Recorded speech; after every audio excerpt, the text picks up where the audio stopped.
Hello student, वाईडीटी classes में आपका स्वागत है। आज हम लोग वर्ग 9 के इतिहास का पहला चैप्टर फ्रांसीसी क्रांति के प्रश्न उत्तर करेंगे। यह पार्ट 3 है। इससे पहले हम लोग 2 वीडियो बना चुके हैं। तो चलिए वीडियो की शुरुआत करते हैं। पहला प्रश्न है इसमें 5वां नंबर। क्या आप इस तर्क से सहमत हैं कि सार्वभौमिक अधिकारों के संदेश में नाना अंतर्विरोध थे? तो फ्रांस की क्रांति के जो सार्वभौमिक अधिकार थे उसमें क्या कोई अंतर्विरोध था, यानी उसमें कुछ गलत तो नहीं था? तो इसका उत्तर होगा हाँ।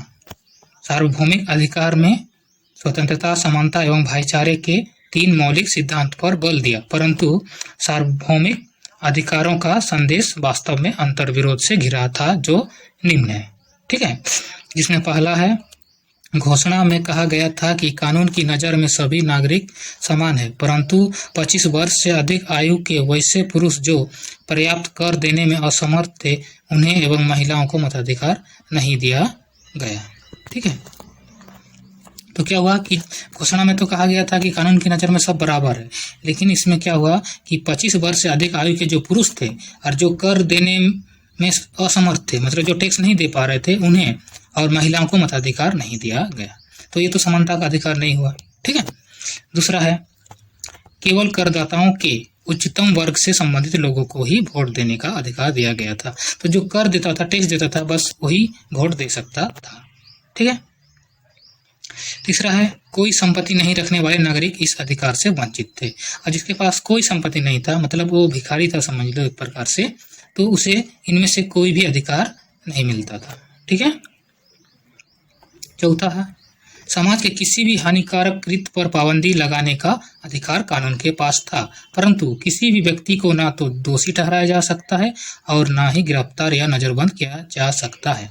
तो समाज के कोई भी हानिकारक कृत्य, मतलब कोई भी गलत काम करता है तो उसे रोकने के लिए कानून के पास अधिकार था, परंतु किसी व्यक्ति को दोषी नहीं ठहराया जा सकता था और ना ही उसे गिरफ्तार किया जा सकता था और ना ही उसे नजरबंद किया जा सकता था। नजरबंद का अर्थ हुआ कि उसे घर में ही रखकर पुलिस द्वारा उस पर नजर रखना। ठीक है, अगला प्रश्न है 6वां नंबर, नेपोलियन के उदय को कैसे समझा जा सकता है? तो इसका उत्तर होगा, नेपोलियन का उदय निम्न प्रकार से हुआ।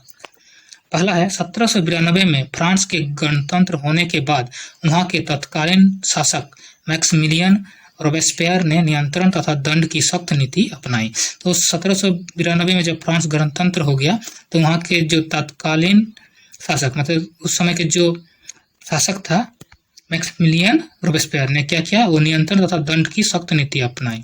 ठीक है, वो नियंत्रण करने के लिए कठोर कानून लागू किया। ठीक है, उसके हिसाब से गणतंत्र के जो भी शत्रु थे, पादरी, कुलीन, अन्य राजनीतिक दलों के सदस्य जो उसकी कार्यशैली से असहमति रखते, उन्हें जेल में डाल दिया जाता और मुकदमा चलाया जाता।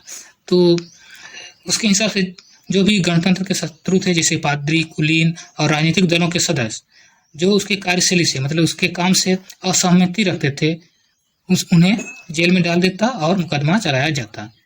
ठीक है, दोषी पाए जाने पर उन्हें गिलोटिन पर चढ़ाकर उसका सर काट दिया जाता था, और अगर मुकदमे में उसे दोषी पाया जाता था तो उसे गिलोटिन एक यंत्र के द्वारा उसका सर काट दिया जाता था। ठीक है, वो निरंकुश शासक बन गया था, राज में आतंक का राज हो गया था। वो क्या, एक निरंकुश शासक बन गया था और राज में आतंक का राज हो गया था। ठीक है, 1794 में न्यायालय द्वारा रोबेस्पियर को दोषी ठहराया गया और गिरफ्तार करके अगले ही दिन गिलोटिन पर चढ़ा दिया गया।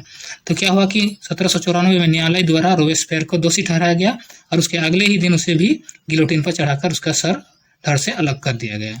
ठीक है,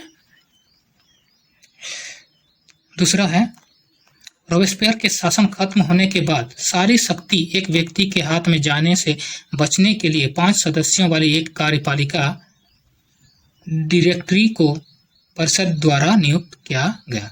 तो क्या हुआ कि जब रोबेस्पियर को गिलोटिन पर चढ़ा दिया गया तो उसके बाद सबके मन में ही विचार आया कि फिर से कहीं सारी शक्ति किसी एक व्यक्ति के हाथ में ना चला जाए, इसलिए जो वहाँ के परिषद थे वो 5 सदस्यों वाली एक कार्यपालिका डायरेक्टरी का नियुक्त किया, जिसमें 5 सदस्य थे और वही उन्हीं के द्वारा राज का काम चलाया जाता था। ठीक है, तीसरा है, डायरेक्टरों का झगड़ा अक्सर विधान परिषदों से होता रहता था। तो वे जो 5 सदस्य थे वे हमेशा परिषद के लोगों से झगड़ा करते रहते थे और परिषद उन्हें बर्खास्त करने की चेष्टा करते और परिषद उन्हें बर्खास्त करने की कोशिश करता। डायरेक्टरों की राजनीतिक अस्थिरता ने नेपोलियन बोनापार्ट के उदय का मार्ग प्रशस्त कर दिया। तो जिसके कारण क्या हुआ, तो उनके बीच जो अस्थिरता थी, है ना, डायरेक्टरों और परिषदों के बीच, तो उसी के कारण क्या हुआ कि नेपोलियन बोनापार्ट के उदय का मार्ग प्रशस्त हो गया। ठीक है, तो आज हमने वर्ग 9 के इतिहास के प्रश्न उत्तर किए। यह पार्ट 3 था। तो अगर आपको ये वीडियो अच्छा लगा तो लाइक और शेयर कीजिए, और अगर आप इस चैनल पर नए आए हैं तो इस चैनल को जल्दी से सब्सक्राइब कीजिए। मिलते हैं हम लोग अगले वीडियो पर। धन्यवाद।